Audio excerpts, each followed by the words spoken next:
We're in Proverbs 9 today. Interesting passage here. It's actually the last chapter of introduction that Solomon gives us before he jumps into Proverbs that are just kind of machine gun one after another. And he begins here in the final chapter with comparison. We see the comparison of Lady Wisdom, and she builds her house. Compared, if you will jump down to verse 13, we have woman folly. She's loud, she's seductive.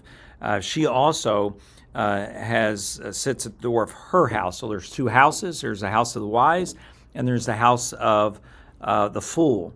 And interestingly enough, they're both seeking the simple. Simple not meaning like stupid, but simple as in unlearned. They're not wise in all of their ways.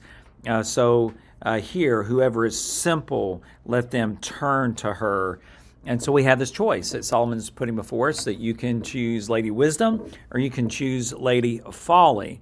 And also, in comparison, here he is comparing the scoffer.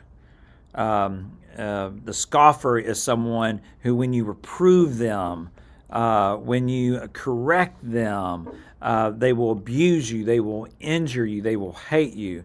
And it's contrasted, the scoffer is contrasted with the wise.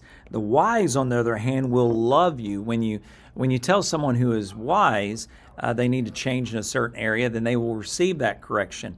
But the fool, not only will they not receive it, they can be abusive back. They'll try to injure you. They will hate you. They will take offense to you.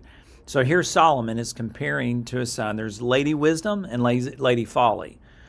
The wise person receives the instruction, but the scoffer, when you correct them, you try to give them wisdom. They're proud people. They don't hear the truth. In fact, they'll come against you. And then if we would, finally, in verse 10, we see once again the theme of Proverbs.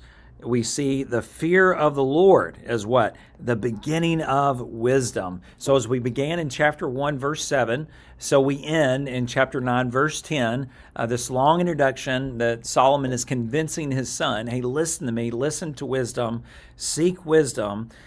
Here he once again says the fear of the Lord is the beginning of wisdom. The knowledge of the Holy One is insight.